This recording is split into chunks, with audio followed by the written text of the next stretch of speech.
What's going on, guys? Welcome to Victims and Villains. If you're new to this channel, we talk about mental health through pop culture. My name is Captain Nostalgia. Today we are talking about the angry black girl and her monster. There will be lots of comparisons throughout the course of this video, comparisons to Frankenstein. I personally feel like this film feels more in line with Pet Sematary, but we'll jump into that in just a second. The Angry Black Girl and Her Monster tells the story of Vicaria, played by Laya DeLeon Hayes, who loses her brother and uses her intelligence to essentially resurrect him and bring him to life with some deadly consequences.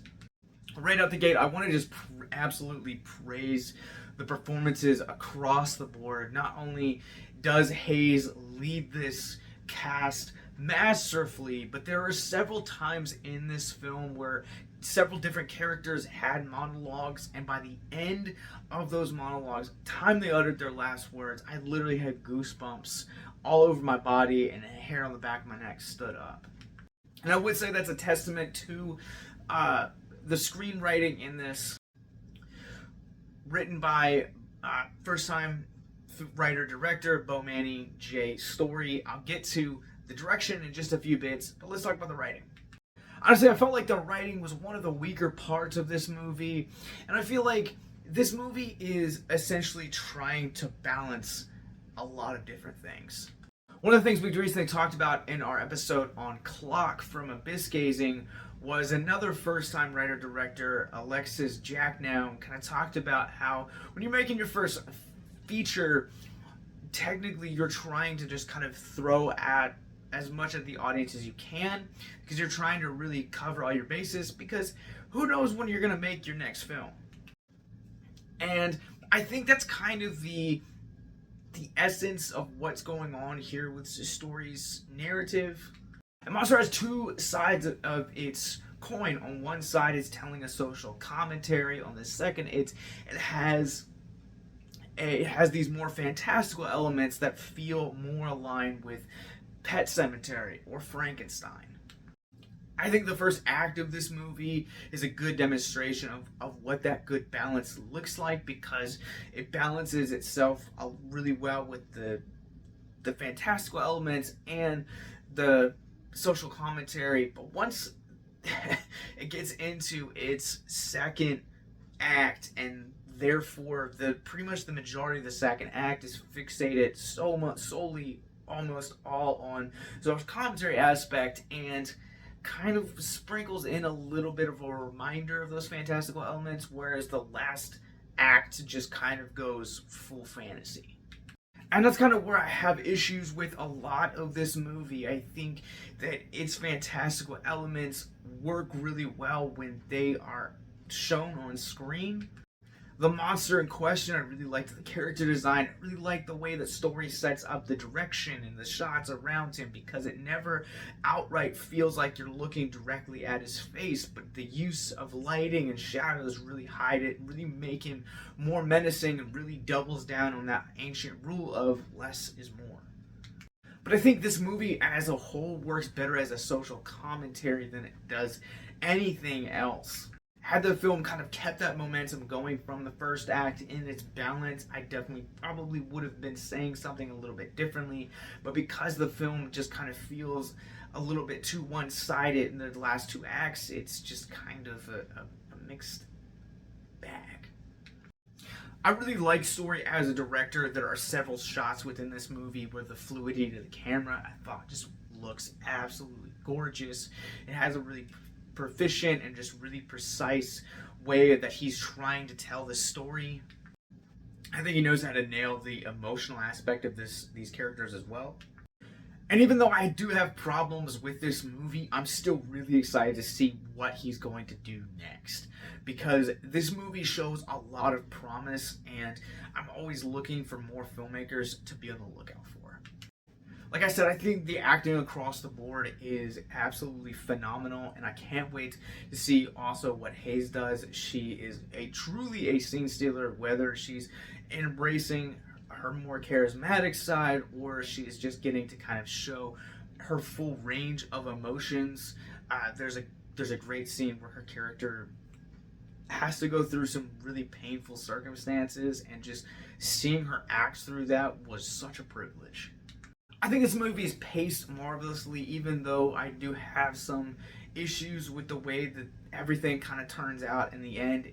There are never any parts of this movie that drag. There are never any parts where you feel like this should have been cut or this story should have been expanded upon. I think that he balances character development and kind of the family at the center really marvelously. Alright, well, let's go ahead and run this through the Rorschach rating scale. I'm going to go ahead and give The Angry Black Girl and Her Monster a 3 out of 5. I think this is a stunning debut from Bomani J's story. The acting across the board is absolutely fantastic. I think what lost me for this viewing was the fact that it felt like it was leaning either direction. Either it was trying to be a social commentary or it was trying to be a fantastical horror film, and it felt like it was just trying to operate both at the same time, and they were just kind of competing for screen time. That said, I can't wait to see what Bomani J story does do next. Let's talk about mental health in the meantime. If you guys are new to our content, Mental Health Moment is where we take a theme of mental health out of the film which we're talking about, talk about it for a few moments in the hopes to deconstruct the stigma surrounding mental health. Hayes' character, Vicaria, in this movie, basically within the first 5 minutes, she's giving this monologue about how death and violence have really kind of uprooted a lot of her family.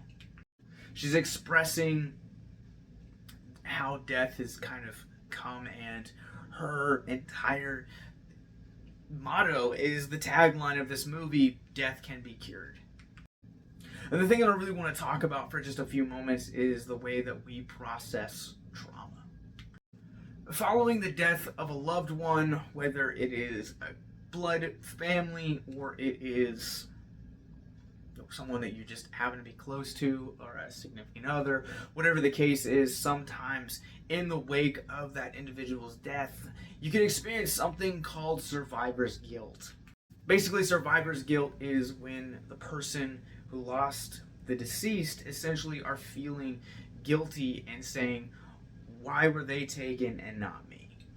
I felt this very heavily when I lost a friend to suicide. It's the reason that I got into doing mental health advocacy and content like this. I got to start really asking questions like, what could I have said differently? What could I have done? Could I have made more of an effort to hang out with him? Even when I lost my grandmother, the questions that I kept asking myself: why did it have to be her? Why couldn't it have been me? Or why couldn't it have been X, Y, or Z? You know, those are the questions that you consistently ask ourselves. I'm not a licensed psychologist, therapist, counselor, or anyone that deals in trauma. In fact, we sat down and we did an episode all about trauma and therapy. I will provide a link for it in the show notes below. But I would dare kind of form a hypothesis that survivor's guilt can somewhat be a distraction instead of actually dealing with the source of the grief. Like, it's so easy for us to kind of form these questions rather than actually embrace the pain and grow and move on.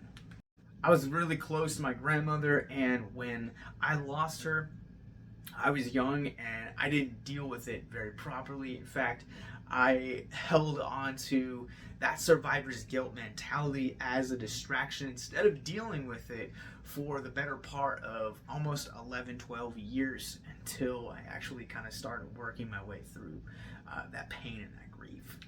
And it's okay to work your way through it. In fact, I feel like it's highly encouraged. And what you see Vicaria do throughout the course of this film is she's essentially trying to resurrect her brother who she lost to gang violence, and just really trying to kind of make sense of the situation. I think Story's portrayal of such loss is vulnerable, heartbreaking, and it welcomes conversation on actually how we deal with not only survivor's guilt, but such horrific deaths in general. I'm going to make this challenge. When was the last time that you consoled someone that lost someone to acts of violence like what Victoria lost her brother. If you or someone you know is going through any of that stuff, we have a link in the show notes below where you guys can find links to our mental health resource library. This is the reason we create this content and have these conversations. So if you or someone you know is struggling, consider the links in the show notes below.